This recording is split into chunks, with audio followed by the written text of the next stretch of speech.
O Via Legal de hoje exibe a primeira de 2 reportagens especiais sobre as consequências do maior acidente radioativo do país. Passados 28 anos da tragédia com o Césio 137 em Goiânia, a repórter Eliane Vítima mostra como vivem as pessoas que, de alguma forma, entraram em contato com o elemento. São histórias que continuam chegando aos tribunais. Além de responsabilizar o Estado e o município, a Justiça tem entendido que a União também deve responder pela tragédia. –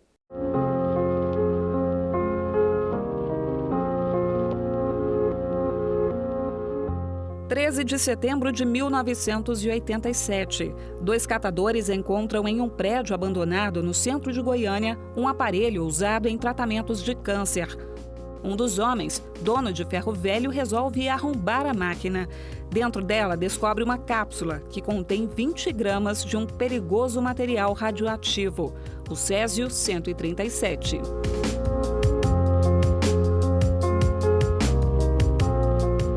Ivo, o marido de Dona Lourdes, foi um dos primeiros a ter contato com a substância. Ela conta que o misterioso pó parecia sal de cozinha, a não ser pelo brilho azul que emitia no escuro. Eu não imaginava que era tão sério. Aí a gente apagou a luz e foi prestar atenção. Isso foi posto no quarto. Brilhava assim. Sabe quando você está viajando, você avista uma cidade toda iluminada? Daquele jeito. Lourdes relembra o sofrimento do marido, que perdeu uma das mãos e teve uma grave lesão na perna, corroída pelo pó que carregava no bolso. Ivo morreu com câncer e depressão 2 anos depois. Leide das Neves, a filha caçula do casal de apenas 6 anos, também morreu vítima do Césio. Ela acabou comendo um pouco do pó que ganhou de presente do pai. E a Leide tinha pedido um ovo cozido, que ela era muito ruim para comer. Pediu um ovo cozido.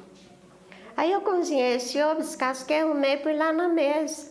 Aí pensei, enquanto eles estão lá entretidos, eu vou banhar. Aí que eu saí do banheiro, ela estava com uma mãozinha assim na mesa e a outra terminando de comer o ovo cozido, aí fica aquela aguinha, né? Aí junto a mão dela suja do pó e a água do ovo, escorrendo caldo preto assim. Mas ela já tinha ingerido, sabe? E aí começou assim. E ela começou a passar mal, crise de vômito.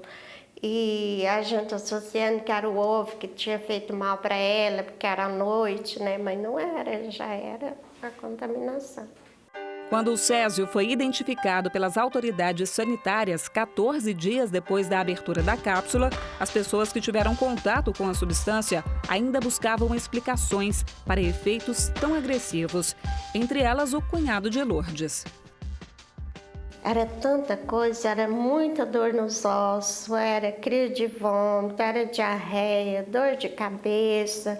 Daí ele fazia assim no cabelo, arrancava aquele molho de cabelo, os dentes dele ficou tudo mole, sabe? A língua dele inchou, ficou grossa assim, sabe? A notícia se espalhou e o pânico tomou conta da cidade. 112 mil pessoas foram isoladas em um estádio de futebol, 10% da população de Goiânia naquela época. Em 240, algum nível de radiação foi detectado. Segundo dados oficiais, apenas 12 pacientes tiveram algum tipo de lesão e 4 morreram. Mas acredita-se que os números tenham sido subestimados. Carros, roupas, casas, eletrodomésticos, qualquer objeto e até mesmo animais domésticos que apresentavam contaminação pelo Césio foram destruídos. Todo o material, inclusive o que restou da cápsula, foi levado a um depósito provisório a 20 quilômetros da capital do estado. O que restou está aí dentro desse bloco de concreto que pesa quase 6 toneladas. Daqui a pouco, o caminhão levando o Césio 137, acompanhado de batedores da Polícia Militar, vai atravessar pelo menos 4 bairros de Goiânia, antes de atingir a BR-060 e chegar no local provisório do lixo radioativo. O abrigo definitivo para o lixo radioativo só ficou pronto 10 anos depois. Hoje o material está no Centro Regional de Ciências Nucleares do Centro-Oeste, na cidade de Abadia de Goiás. É aqui neste repositório, coberto pela grama, que estão armazenados em contêineres de concreto a cápsula radioativa, restos de construções que foram contaminadas pelo césio, objetos de família e até mesmo animais que tiveram que ser sacrificados naquela época. São 6.000 toneladas de rejeitos radioativos que serão monitorados pelos próximos 300 anos.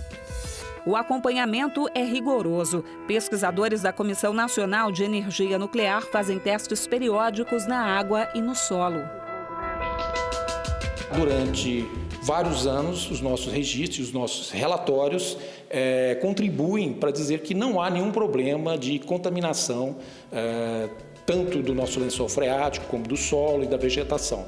As barreiras são redimensionadas ou dimensionadas acima do normal para garantir à sociedade que não haja nenhum problema. O Centro Regional de Ciências Nucleares é hoje referência em pesquisa e treinamento de profissionais especializados para lidar com materiais radioativos. Equipado com modernos detectores, o espaço abriga ainda uma central de emergência 24 horas, capaz de atender chamados de todo o país. De volta a Goiânia, fomos conhecer o Centro de Assistência aos Radioacidentados, uma unidade de saúde especializada no atendimento às vítimas do Césio 137. É um atendimento multidisciplinar.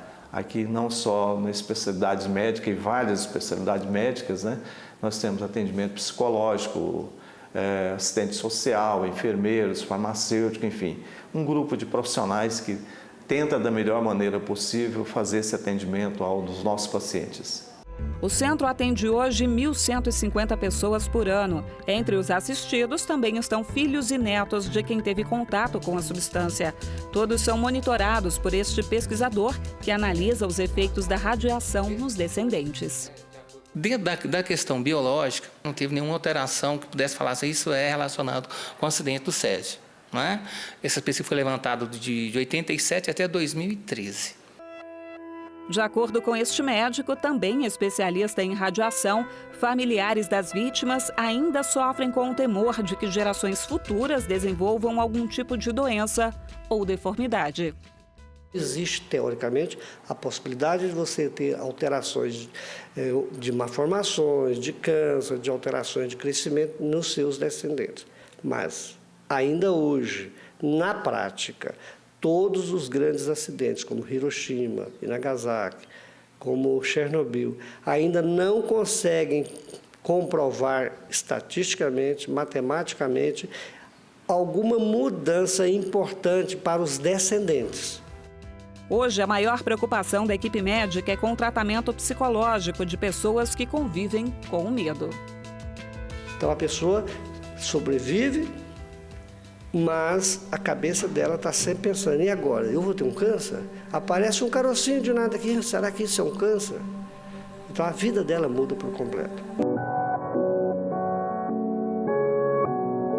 Danos físicos, psicológicos ou até financeiros. Seja qual for o tipo de impacto, quem ainda convive com as consequências do acidente tem contado com uma pensão especial paga pela União ou pelo Estado. Até hoje, novos pedidos são feitos, mas nem sempre a concessão ocorre de forma tranquila.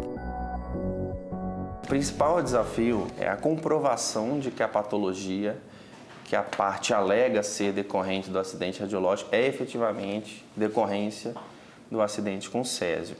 Na falta de provas concretas, os pedidos são negados administrativamente. A etapa seguinte é procurar a justiça. Os recursos vão parar no Tribunal Regional Federal da Primeira Região, em Brasília, já que a União responde solidariamente pelo acidente com o Césio 137 em Goiânia. As ações não podem ser ajuizadas apenas contra o Estado de Goiás, ou contra a Comissão Nacional de Energia Nuclear, ou contra a União. A responsabilidade é solidária. E, nesse sentido, já se firmou a jurisprudência dos tribunais regionais federais, de toda a Justiça Federal e também do Superior Tribunal de Justiça, que é o guardião maior do direito federal. Na esfera federal, os resultados têm sido favoráveis às vítimas. Além da pensão, muitas tiveram reconhecido o direito à indenização por danos morais e materiais. É o que você vai ver na segunda reportagem da série, que será exibida na semana que vem.